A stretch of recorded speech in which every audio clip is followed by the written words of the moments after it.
He's taught millions worldwide how to become rich. Now, best-selling author and financial expert Robert Kiyosaki reveals the financial secrets of the rich with you. See how Robert's simple formula for personal wealth can transform your life and put you on the path to true financial freedom. 60 Minutes to Getting Rich begins right now.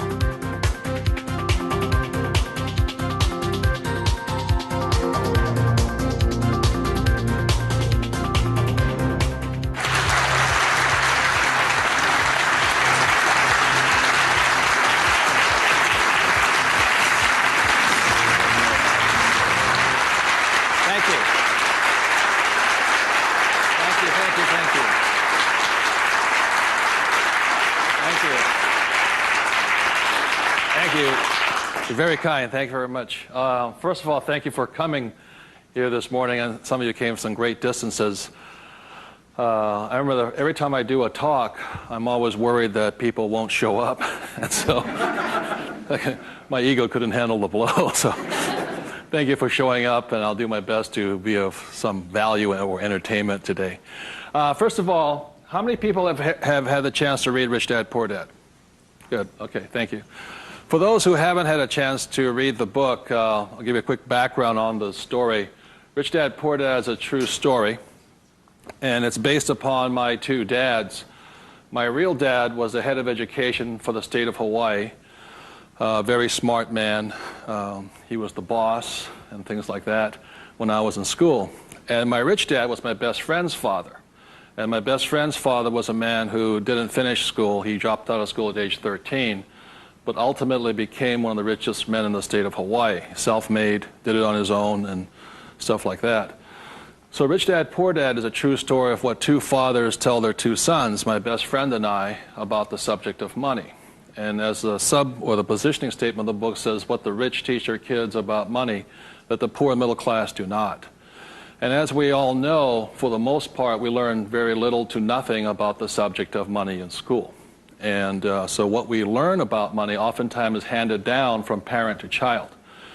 And those are the ideas that we have relative to the subject of money.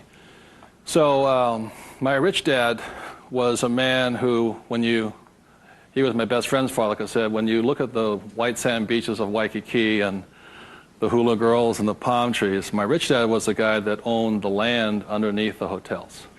And my poor dad, I call him my poor dad, although he was a high-paid government official, and I do mean high-paid. He made a lot of money. In fact, he made much more money as far as a salary and paycheck goes than my rich dad. And so the story is really what my rich dad taught me as compared to my poor dad. And so what we're going to be going over today are some additional ideas and thoughts and information that may assist you in getting wealthier, easier, quicker. How many people would like to get wealthier, easier, and quicker? Good, thank you.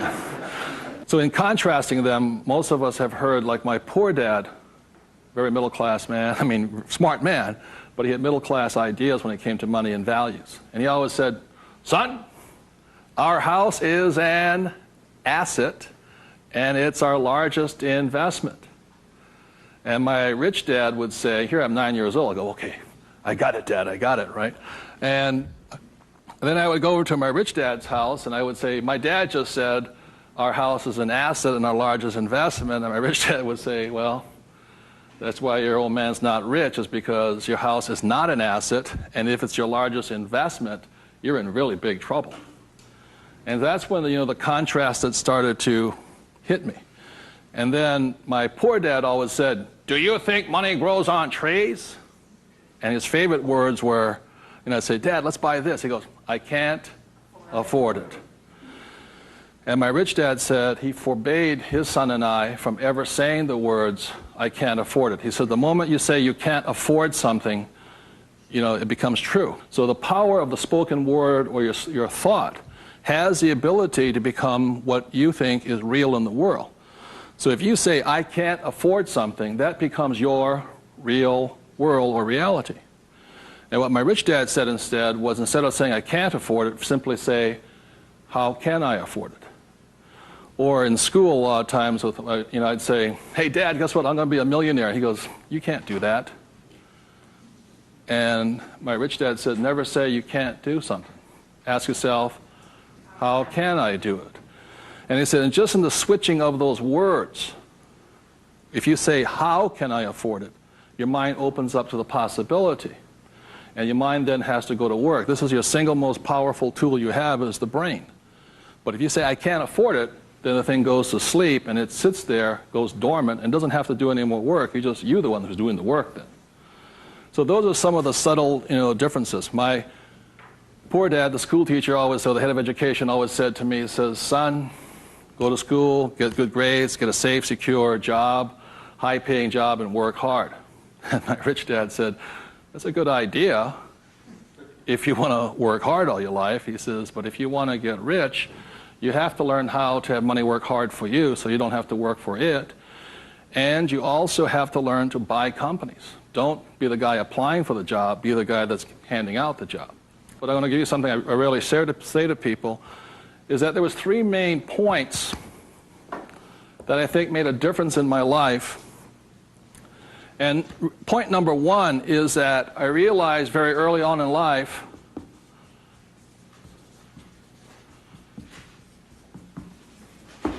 money is a what? Idea. It's whatever you think it is. Now, when people say, well, how can I get more money? I said, well, just first change the way you think. Change your ideas. Now, that's the good news. That's all you have to do. I realize when I talk to people about money, I'm slamming straight into their ideas.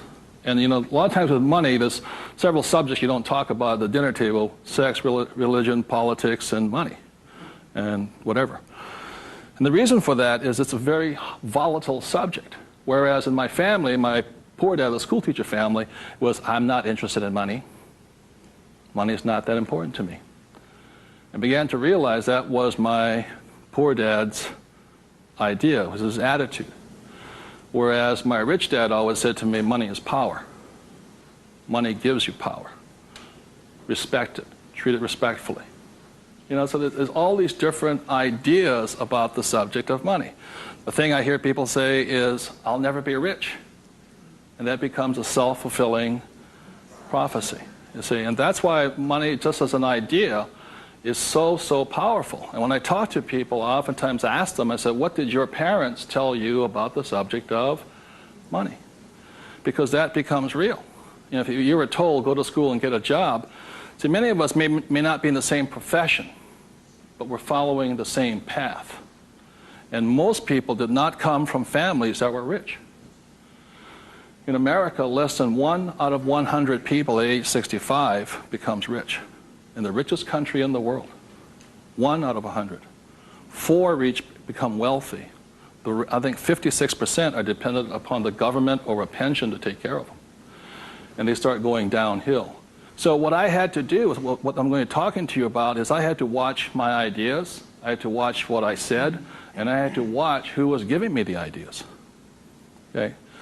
Because they're not the same. Like you go to one doctor and they say, eat a low-fat, high-carbohydrate diet. You go to another doctor, they say, eat a high-fat, low-carbohydrate diet. Somewhere you got to make your choice. Number 2, the thing that I learned by having 2 dads with their contrasting points of view, I realized this really early on.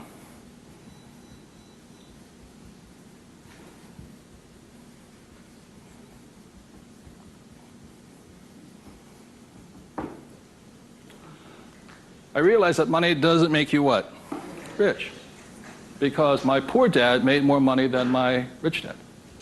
So I think one of the biggest mistakes we've been going into is a lot of times people actually think if I win the lottery, then I'll be rich. Or if I go to Vegas or gamble or my luck changes, then I'll be rich. It has nothing to do with it. Money is a very powerful tool, as my rich dad used to say. If you use it well, it'll make you richer. If you abuse it, it'll make you poor. So one of the big things that my poor dad made the mistake of saying, he always thought that if he got a pay raise, that would solve his money problems. And the trouble is, every time he got a pay raise, he got bigger problems. So it made him poorer and poorer the more money he made. Does that make sense, you guys? That was a very big problem with him. And then the third thing I realized by having 2 dads and having 2 contrasting points of view was that there's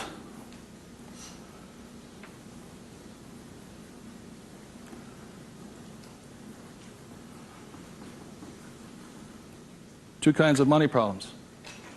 One problem is not enough money. The other problem is too much money. And they're both problems.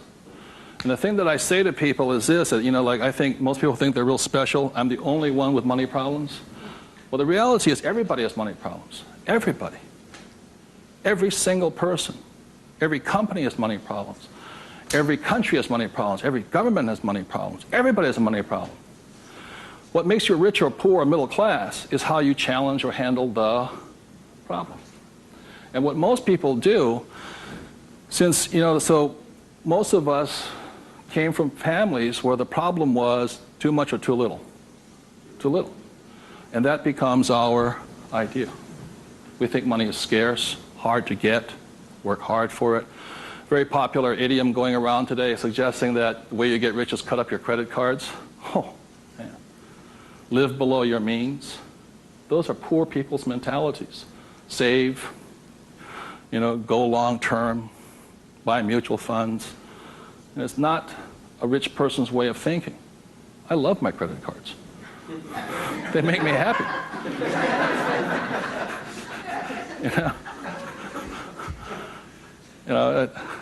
I drive, he says, drive a cheap car. I don't look good in a cheap car. I don't feel good. Now, the point I'm making here, again, there's poor, middle class, and rich. And very early on in my life, I really realized that being poor and struggling did not look good on my face. I did not like it.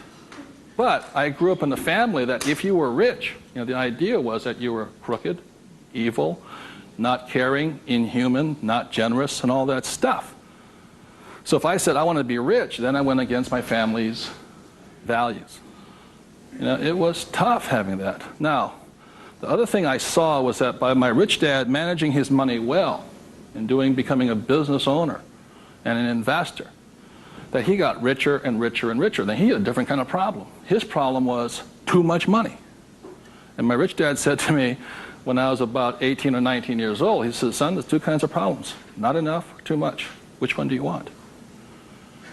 And at that point,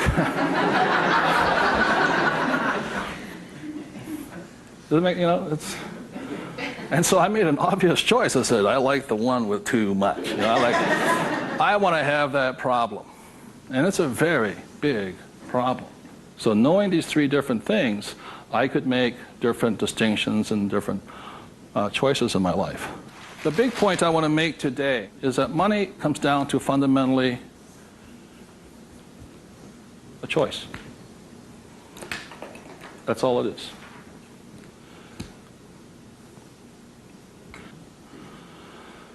And so, as a young boy having two dads starting at age 9, I had to make a choice of which dad I was going to listen to. And it was a tough decision. Really, really, really hard because I loved both men. Both men were big men. If there was a role model that they filled, they were tall, and they acted like John Wayne or Robert Mitchum, not Pee Wee Herman. They were big, strong, powerful, good, honest, hardworking men. I love them both. But their ideas were almost polarized, completely opposite. And that's why in Rich Dad, Poor Dad, in the book, I write that Robert Frost's poem, I think The Road Less Taken or The Road Less Traveled, I had to make a choice of which one I was going to listen to. Which one was I going to follow down the path? And I made that choice. And it was a hard decision because I had to go against my whole family's culture, beliefs, and they're all school teachers. When I came back from Vietnam, they said, I got my bachelor's degree. I got that Bachelor of Science. They said, now, son, you are going for your master's, aren't you? I said, I kind of doubt it. He said, but you won't get a good job. You get a better pay raise if you have a higher degree. I said, I'm not going to get a job. And it's hard. You sit at the dinner table and there's no conversation, Well, you going to get your doctorates? I said, well, if I'm not going to get my master's, I don't think I'm going to get my doctorates, Yeah, but you get a better pay raise. They came from the government model that it was not what you did, it was how high, what your degree was that you got paid by. And that's their reality. It's not my reality. So I had to make a choice. And the thing I say to people is that in many ways I'm more like my poor dad. You know, when I retired in 1994, sold my company and all this, I was set for life.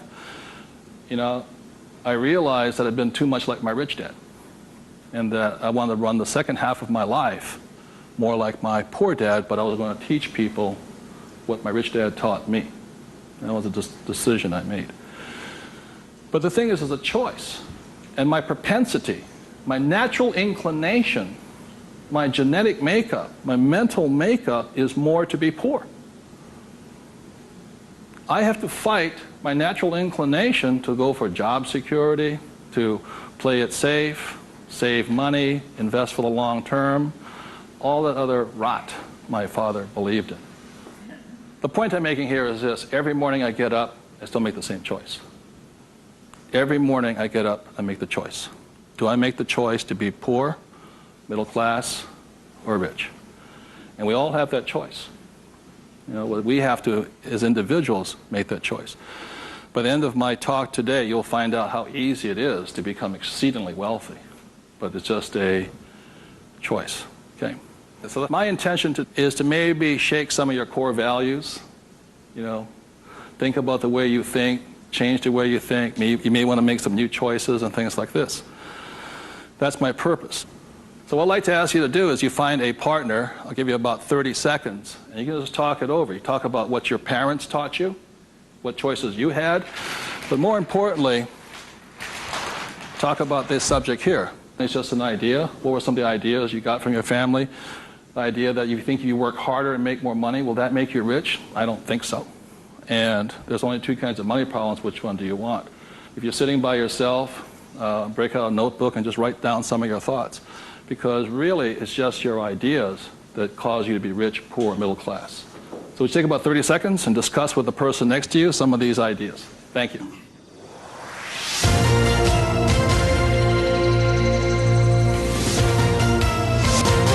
The main point of the book, Rich Dad, Poor Dad, for those who have not read it, so this is book number 1. The main message and the point is the importance of financial literacy. Can you read a financial statement? So, again, comparing my rich dad and my poor dad, the school teacher, was very word literate. I mean, he read a novel a week. He read constantly. And he used to say to me, you know, readers are leaders and leaders are readers. I said, good. And I go see my rich dad, who didn't read that much. He says, but the difference between your father and I is I can read numbers. So so Rich Dad, Poor Dad is very simply about the numbers. And this is an income, expense, assets, and liability. And that's the basis of financial literacy, financial statement. Now, the problem, and so what it is about the difference between assets and liabilities, things like this. So this is really what the book was about. You know, the thing about an asset, my father would say our house is an asset, and my rich dad would say it's not, because very simply assets, according to my rich dad, asset will put money in your pocket whether you work or not. And a liability will take money from your pocket whether you work or not. That was very simply it. The important things about a financial statement is that it allows you to see the truth instead of being stymied by other people. My bankers never asked me for my report card yet, you know.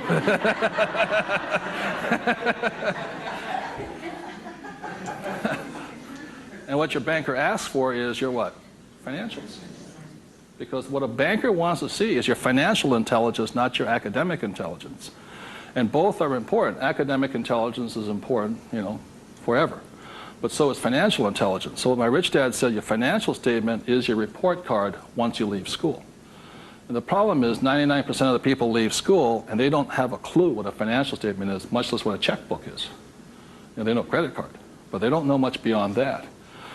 And so they're easily swayed with the idea your house is an asset. And that's what gets them in trouble. They can't tell the difference between an asset and a hole in the ground. So that's a big problem there. Okay? And then book number 2, which is this one here, was the cash flow quadrant. Quadrant means 4. And the quadrant was the 4 people that make up the world of business. E stands for employee, S stands for self-employed, B stands for business owner, and I stands for investor. So my poor dad always said to me, son, go to school and get a job. So he was programming me to come here. But I kept saying, but I want to be rich. And my mother says, yeah, don't listen to your dad, My mother was a nurse. And she says, if you really want to be rich, you should become a doctor. They make a lot of money. So my mother was saying become, specialist, self-employed, or small business owner, independent. You hear people say, if you want to be successful, get a profession. Something you can fall back on. Become a plumber, electrician, attorney, accountant, something you can fall back on. Because these guys are the smart guys. These are the people that become doctors, lawyers, accountants, and they're really the brains of the class. My rich dad said to me, Robert, you make a lousy employee. You can't follow orders. You don't like sitting still. And you're not very smart. I said, right. He says, you'd be very good over here. He says, because these guys aren't that smart. And that's the truth. That's why some of the richest people on earth are over here, because they're not smart. But they know how to surround themselves with smart people. And that's one of the biggest differences.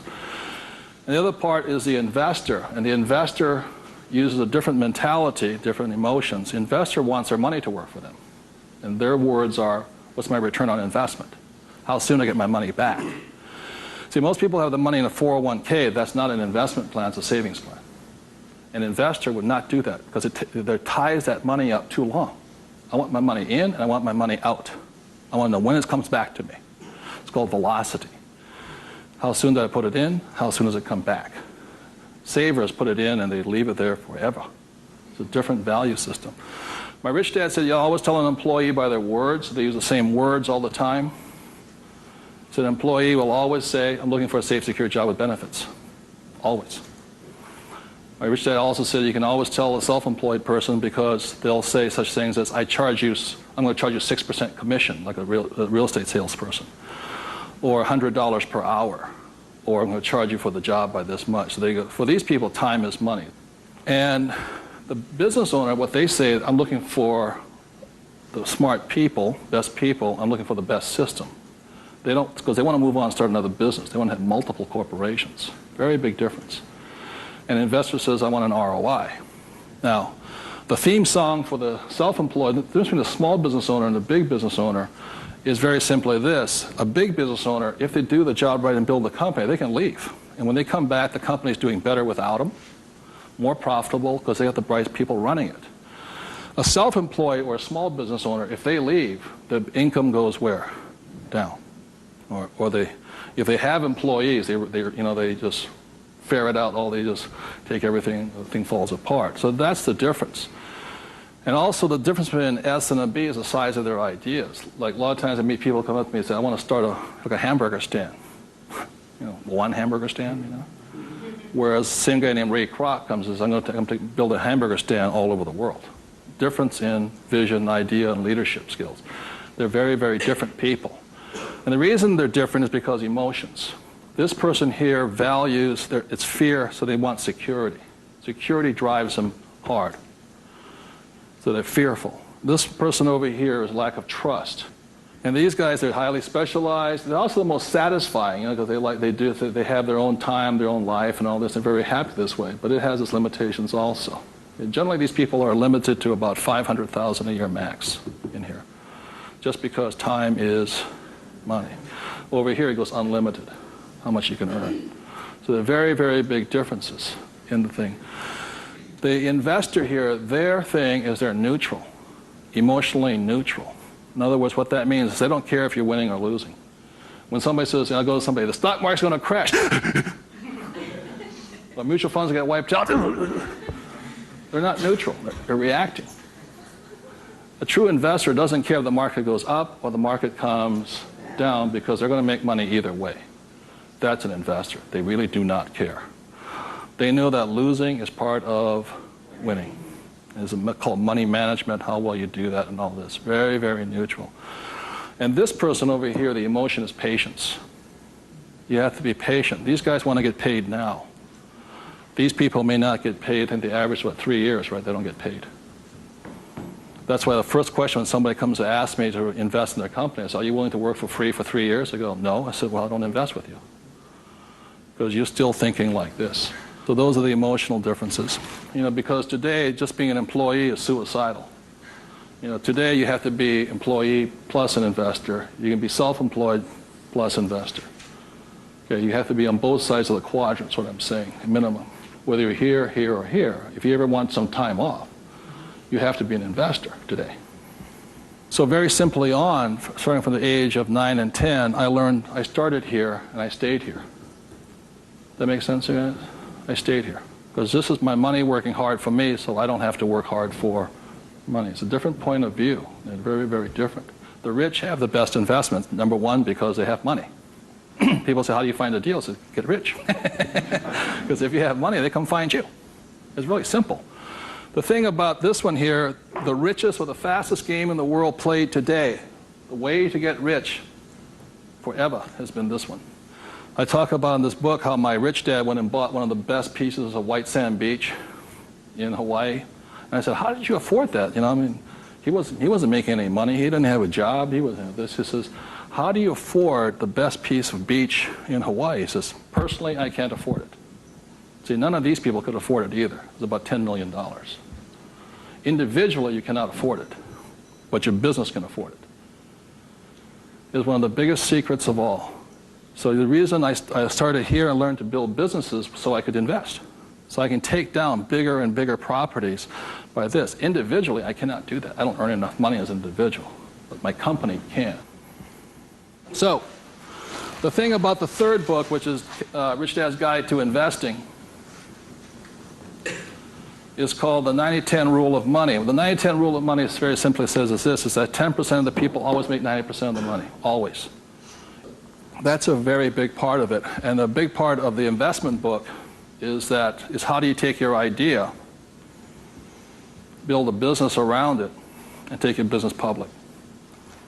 So the reality, as I know, is every single one of you sitting out there in the audience, you have an idea that can make you exceptionally wealthy beyond your wildest dreams. Every one of you is creative enough to have an idea. The trouble is, when you went to school, they didn't train you to be a business owner.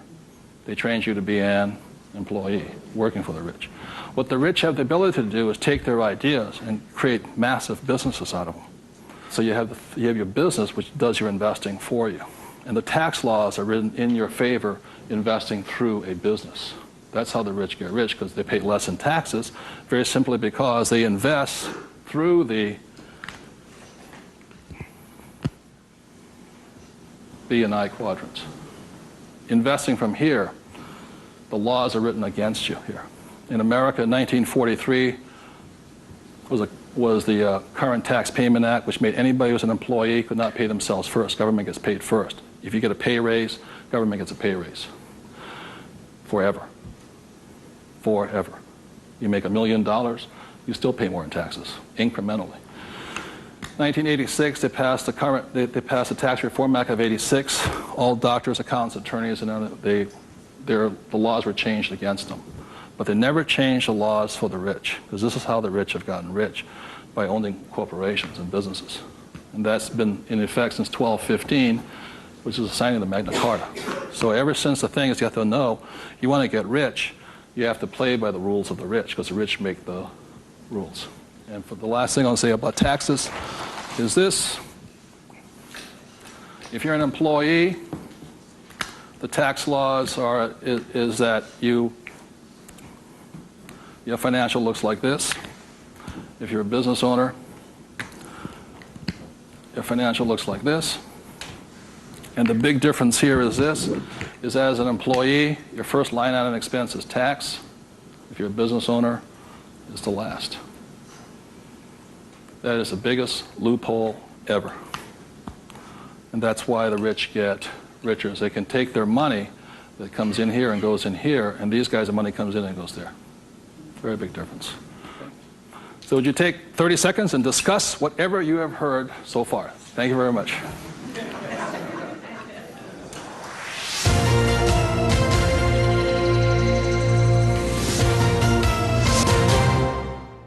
One of the of ways I understand that money does not make you rich. When I was in my 20s, late 20s and early 30s, I became a millionaire.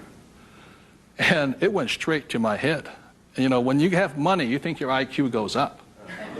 And in reality, your IQ goes down, you know. And it was fast cars and even faster women. And I was a millionaire. I was a bon vivant around Waikiki.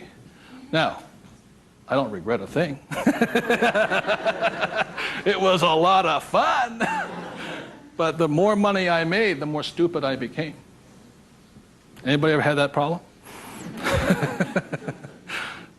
So that's how I learned. I made a lot of money, and it made me instantaneously poor because I still had poor habits here. You see this right here? This is financial literacy or financial intelligence. If you cannot read a financial statement, you cannot tell what's happening. You cannot read. And what you don't see here is how the rich make more and more money because of this one little loophole here. You know, that's my account. You know, over here you hit 335,000 in income, and your tax rate keeps going up. Over here you hit 335 in income, your income rate, tax rate goes down. The laws are written for the rich by the rich. Period. So very quickly I'll go into a financial statement, and this is the basis of wealth here.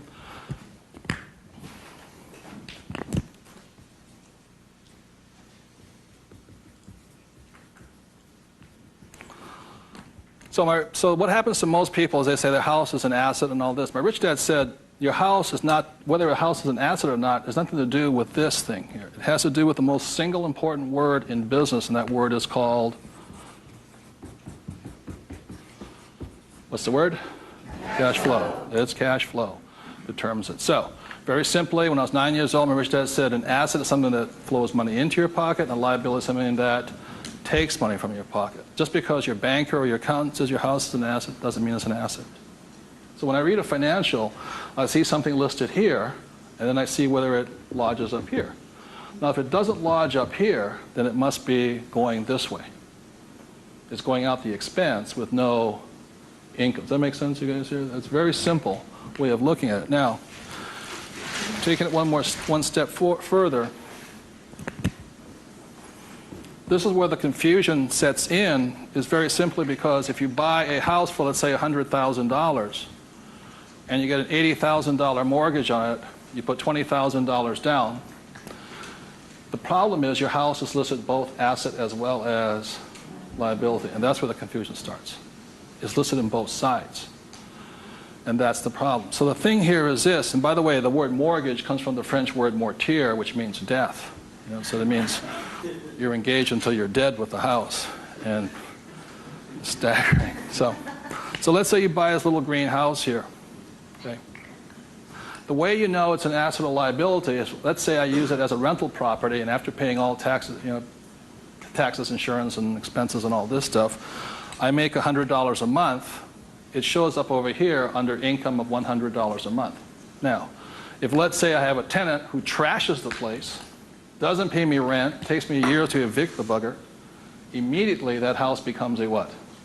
Liability. So the house can be either asset or liability, but it's not because it's an asset or liability listed here. What determines if it's an asset or liability is income and expense. So what makes a person struggle financially is that what they do is they go out and buy a house, and they call it an asset. So you have a house mortgage over here. You buy a car, you call it an asset. You buy yourself a Gucci suit, that's called an asset. You get a gold watch, it's an asset, and all this. But they're really what? Liabilities. And so what happens is, I can tell if a person's rich or poor or middle class very simply by reading the financial. I can look at the financial and see this. If money's coming in and money's going out, this is the cash flow pattern of a poor person. It's not how much money you make. It's how you spend your money. I know a doctor here in Arizona, he makes over $500,000 a year. But he spends $525,000 a year. It comes in and it goes what? Out. He thinks like a poor person. Okay. The average middle-class person, because they have a job, and the bankers like people with jobs and all this, they get all this stuff. This is their cash flow pattern. They have huge long-term liabilities. They're illiquid. Okay? And this is the cash flow pattern of the great middle class who think they're rich. My rich dad said, just because you live in a big house, have a nice car, and wear nice clothes, doesn't mean you're rich. You could be broke, more poor than the poor person. So the difference for me was that I spent my life learning how to acquire assets. So I don't need a job. The object was never to work for money. It was to learn to acquire assets that put money in my pocket, either stocks, bonds, real estate, businesses. So this is the cash flow pattern of the rich. The question, the way to find out how rich you are is this: let's say you're married, husband and wife. If the two of you stop working, what happens? See, if my wife and I stop, income still keeps coming, because it's not dependent upon us working. The average person, all their assets, they realize if they stop working, are really liabilities. As my rich dad said, assets feed you if you stop working, liabilities eat you. And the reason they can't stop working is because the liabilities eat them. So the definition of wealth is how long can you survive without working? And it's measured in days or years in time. So when I retired in '94, my wealth was infinite. In other words, I always had more than enough money coming in that was greater than my expenses. And that's a way of thinking. Would you please take 30 seconds to discuss that thing on cash flow? It's cash flow that determines if you're rich or poor, okay? Thank you.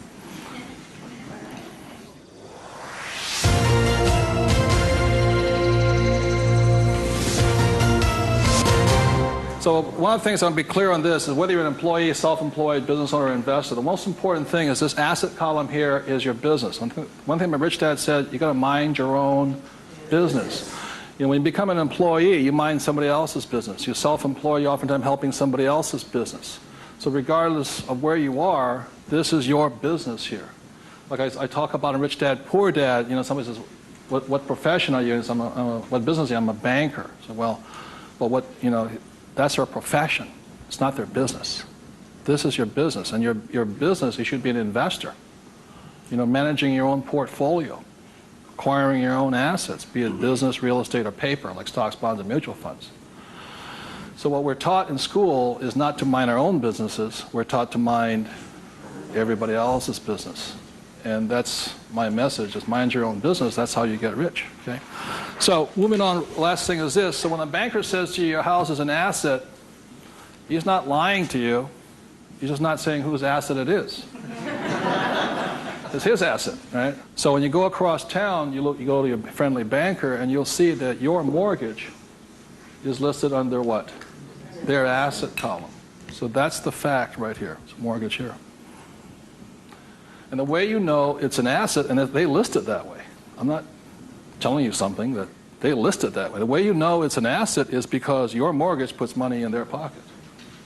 And your mortgage takes money from your pocket. You see, it actually goes like this. It's a complete circle. Now, so that's why they're not lying to you. It's just they're not saying whose asset it is, it's theirs. Now, the other part about it is when you save money over here, it's really your asset. Now, if a balance sheet must balance, it has to balance someplace else. You go to the bank, where does it balance? Bank. But is it their asset or their liability? It's their liability. So your savings are their liability. Notice that? Because they have to pay you money for your money. And it's cash flow determines that. Now, if you notice something else too, you get tax incentives to be in what? Debt, and you're taxed for having savings. And that's why they say, how can we tax savings? It's because you're not smart enough yet. The banks know, political action committees, they control, the rules are written by the rich. I'm not saying I love my bankers. I love them dearly. But you have to know the difference between assets and liabilities, and whose rules are you playing by? Poor, middle class, or the rich? Got it?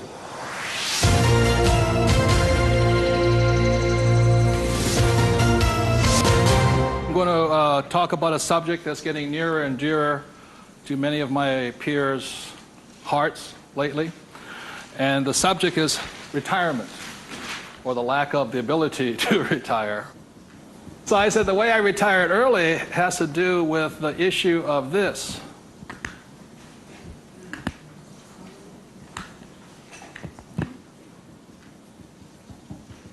Debt versus what?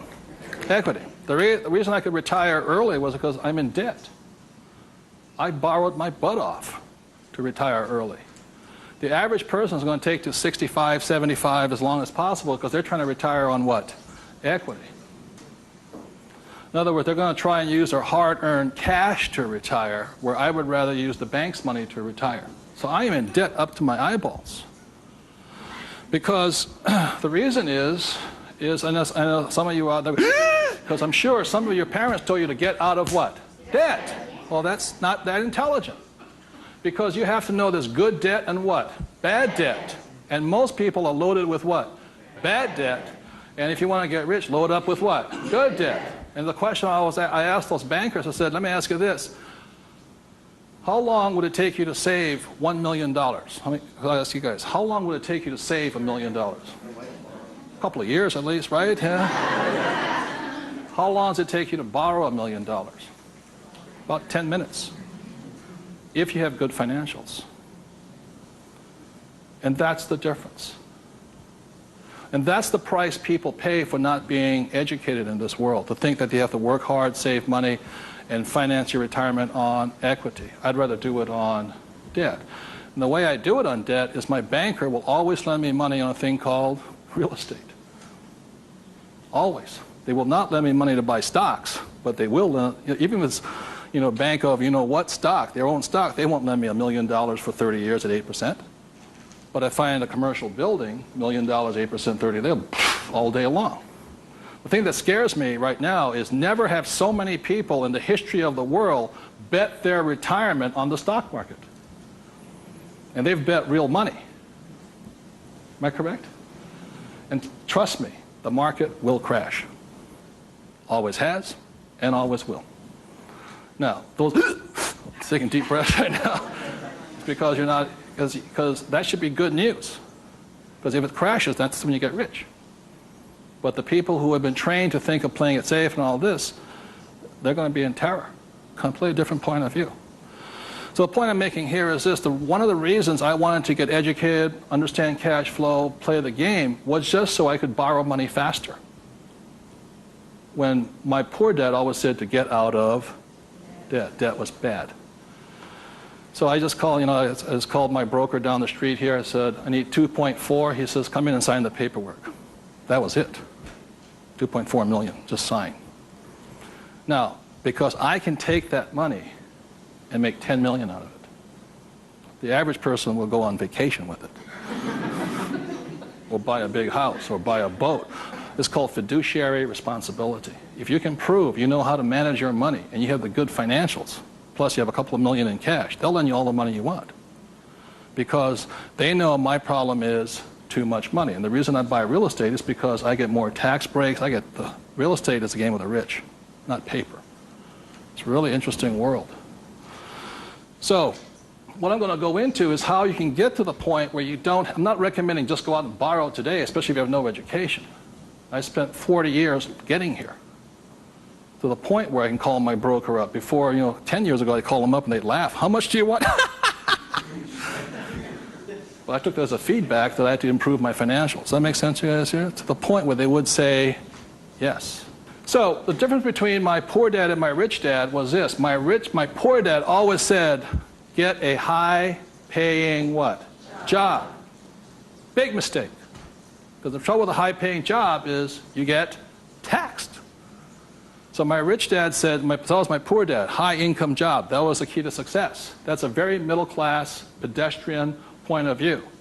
The rich know this. It's not how much money you make. It's how much money you keep. You've got to keep it. It is not how much you make. It's how much you keep. It's called the income to expense ratio. In other words, how much drops to your bottom line. Does that make sense to you guys here? How much drops? So the minimum is 30%. So you're making $1,000, the minimum that can drop is 30%. If you're not going 30% to the bottom line, in other words, this way, and you don't have to do it, I'm just giving you the ratios that work. If you have $1,000 coming in this way, then 300 needs to hit here somehow. That's the ratio. The average person, you know how much is hitting here? Nothing. That's why they're poor. They're making more and more money, a high-paying job, you know. I went to the university to get a high-paying job, and I'm now at GS-19, and I'm getting more money, but less is dropping here. Does that make sense to you guys here? Because they're buying more what? Liability. It's called the income-to-expense ratio. How much is dropping? That's what counts. I listened to Sir John Templeton. He said when he first got married, for every 1,000 that came in, 500 hit here. That's what makes the rich rich. It's not how much they make, it's how much they keep. It's a matter of focus. And my poor dad always said, I'm making more money. My rich dad says, I'm keeping more money. Big difference, huge difference in long-term wealth. It's how much is hitting this here. So the thing I have is an exercise that'll prove that anybody can be rich. And when I was a little kid, my rich dad gave me one of these. He gave me 3 of these little things. They're called what? Piggy banks. So if you want to get rich, go out and buy 3 of them. Okay? 3 piggy banks. That's all it takes to train yourself to think to be rich. Now, for every piggy bank, so you have 1 piggy bank, 2 piggy banks, 3 piggy banks. 1 is for saving, 1's for investing, and 1 is for tithing or charity. Very important to give. The decision you make today, I'm talking about choices. You can say, well, that's too simple, you know. But the choice you make is for the rest of my life, or for the next 90 days, whatever you can handle, how much am I going to put in each bank every day? Not once a week, every single day. Because what you're training is your brain to think like and act like and be like a rich person. You're dropping it to the bottom line. So, let's say the most you can handle today, given your horrific financial brilliance, is $1. Good. Now, I don't care the dollar amount, but I do care that you do it. It's just like going to the gym and saying, you know, today I look like a sumo wrestler, but tonight I'll look like Arnold Schwarzenegger. It's not possible, you know what I mean? It's not going to happen. So how many people right now could say for the rest of your life, with 3 piggy banks, you'll put $1 a day away per bank? Good, right? And it's not, and everybody can do it. But the problem is, most people won't. And that's the difference. But once it hits your piggy bank, it's yours for the rest of your life. You pass it on for generations. That's what the rich do. The middle class finds some cheap and tacky excuse to break the bank. Am I correct? You know, I got to spend this money. That was my poor dad. Well, if I make more money, I'll get a pay raise next year in government, you know, be a GS-19.5. But they kept breaking the bank. Now, it has nothing to do with the dollar amount. It has to do with the habit, the way of thinking, that this is more important to me than eating. It's more important than my kids' clothes. More important than everything else is this. This is first. So start with $1. Everybody can do that. All it is 0 to go to 10. Now, at this point, people say, well, that's not that tough. Try $10 a day. Then you see some heartbeats. At that point, you're now at the boundary of what's possible for you. It's only a 0 added on to it. And you want to spend it. Now, if this becomes easy at $10, then just up it to, and you'll find your heart rate going up. So when people say, well, this is a simple exercise, I'm beyond it, then try going to, it is not the dollar amount. I mean, it's not the things, it's the habit. And you know you're a stud.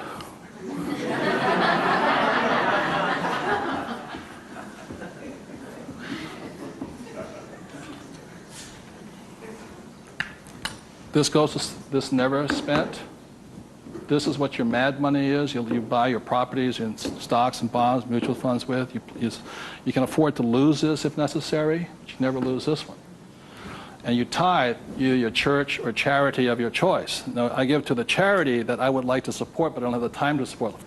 So you put your money where your body would be. Does that make sense to you guys here? My rich dad gave it to his church. My poor dad gave nothing. He says, when I have the money, then I'll give it. That's why he was poor. The next point here is that my rich dad always believed in job security. My poor dad, job security. And my rich dad believed in financial security. So the way you get financial security is, again, via these three things. This is the basis of it. Savings, investing, tithing. So the way you get financial security is start with this, and then I start investing with this. Does that make sense? My investing account, this is when I have my fun. I play with that money. So the deal here is this, whether you're buying a business, real estate, or paper, the ratio is this. You can ask my wife the question. For every, somebody says, well, I don't have any money. How do I get some money? I said, start with that, the three piggy banks. Or how do you find a nothing down deal? The reason they want a nothing down deal is because they got nothing to put down, right? And that's the most risky thing you should do. You can only take a nothing down deal when you have a lot of money to put down, because it's too risky. I can take a nothing down deal because I got the money to cover it in case it goes bad on me. But the point here is this, how I got my experience, how I can find a deal is this. You can ask my wife this. For every one property I buy, how many properties or businesses or stocks do I analyze? 100. That's the ratio. Before I buy one piece of property, I will analyze a minimum of 100 properties. If I don't buy one property in that 100, I start all over again. It's 100 to 1 is the ratio. That's how I find a deal. Not only that, is when I had no money, what was I doing? Still analyzing a deal. It's 100 to 1 before you can find one deal. And people come, I went with a ride with a realtor and we found one property and we bought it. I said, how many did you look at? Just that one. That's an idiot, not an investor. They have no clue. The way you want to find out the market trends, the ups and downs, the ins and outs, is you got to analyze 100 deals. Out of that 100 deals, you put in offers on 10. Because 90 are bad. But in the practice of analyzing the deal, you get smarter. I learn more. I learn something from each deal I look at. Of the 10 I invest in, or I put offers in, I might get 3 accepted. Now, this comes from my friend Dolph DeRoos, who's a real estate genius. He says, if this number is like 6, what does that mean? You're offering too much money. That means you're not being tight enough. You got to screw it down a little bit more. It gets down to nobody accepting, you're too tight. So you want to keep it in this ratio. Of that, you'll buy one property. When people say, how did I get my education? I got my education evaluating deals. I estimate to this day right now, I've looked at over 50,000 deals. That's how I got smart. Instead of going to work, I look at deals. If I'm buying a business, the ratio is the same. 100, 10, 3, 1. If I'm buying a stock in a company, I've got 100 companies, same ratio. Everybody can do that. Does it cost them any money? No, not at all. It's free. When I go on vacation with my wife, Kim, she knows where I'm going to wind up. It's a real estate office or a brokerage office because it's a habit. So this is what gave me financial security, and what my poor dad focused on was what? Job security. He had no assets when he lost his job. Okay? 30 seconds, please discuss that ratio. 50,000 properties I've looked at now.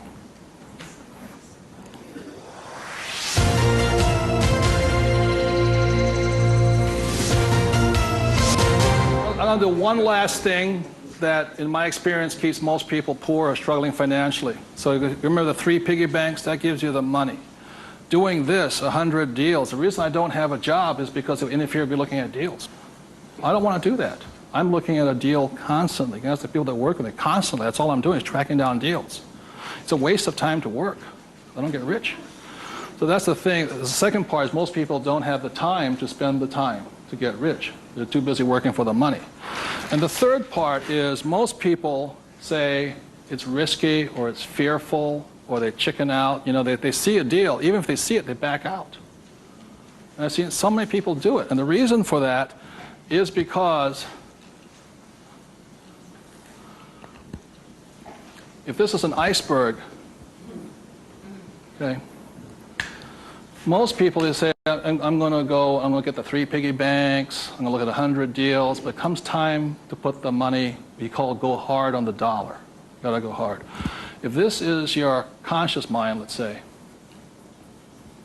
this is your what? Subconscious. Money, sex, politics, religion. This thing takes over. I have seen people go, I might lose money, when the stock market crashes, and what if this is bad, and I'm going to call my accountant, my attorney. This talks. I see them walk away from it. Well, I'll think about it. It doesn't cost you anything to buy a piece of property. Nothing. It costs nothing. It's called you put an option down on it. I sit there and say, well, you want $1 million? I said, here's a $20,000 check. Don't cash it for a week. I'll see you. I option it.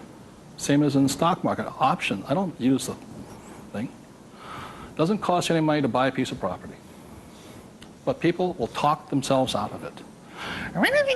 Instead of interacting, these guys are reacting. And it's really tough here in Arizona, or you don't know what it's like to be in New York. I'm going, it doesn't make any difference, because the problem is between your ears. Because the fears come up, they start talking. You can't talk to these people at that moment. They're like, and the reason is because of the magic word. What is it? Fear. And what happens to the average person, fear stands for false evidence appearing real. And what I mean by false evidence is that if this starts talking, they'll start gathering the evidence to make sure that it's real. Well, you know that most businesses fail. Let me show you the facts, and let me show you the stats. See, they're looking for all that false evidence. They'll validate, they'll justify it. They'll call their mother, their sister-in-law, their brother-in-law. Yeah, we agree with them. Am I right? Yeah. They'll make it real. It's not real. Like, I got crucified that said, that the 9 out of 10 businesses fail. I said, that's correct. Most of them fail, but one makes it. I said, look, I failed twice. Twice I was part of the 9, but once I made it to the 10. The difference between you and me is you haven't failed at all yet. Yogi Berra once said the great thing about the National League is that if you strike out 7 out of 10 times, you're in the Hall of Fame. So the biggest mistake was my poor dad, my rich dad, this did his thinking for him. He could give you all the reasons why you fail. When I failed, I felt terrible for about a year. It was horrifying. I lost millions of dollars. Self-esteem, I was homeless again, on the street and all this. But once I got that back, I was stronger. Then I failed the next time. A little bit, 6 months, depression. Third time I hit it. Difference is my poor dad said, you failed. My rich dad says, you haven't failed enough. There is a difference. And my rich dad also said, failure is part of success. People who avoid failure also avoid success. So your biggest expense is not what you spend. Your biggest expense is the money you're not making because you're afraid. So the thing that my rich dad taught me very early on, called fear.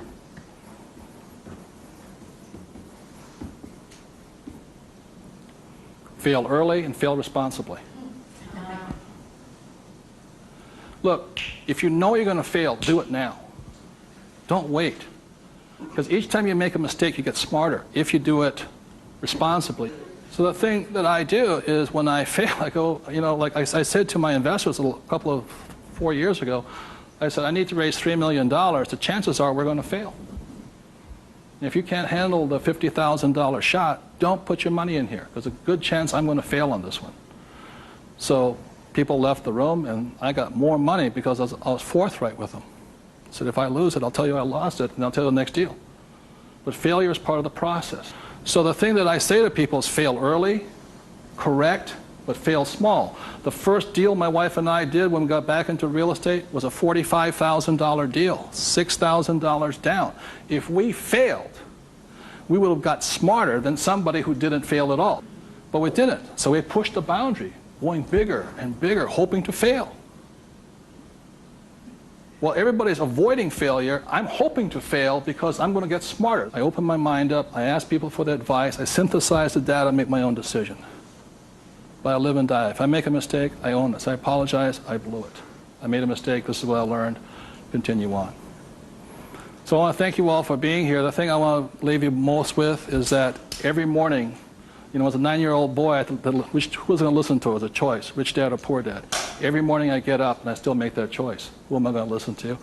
And I hope you make your choices for yourself. Thank you very much.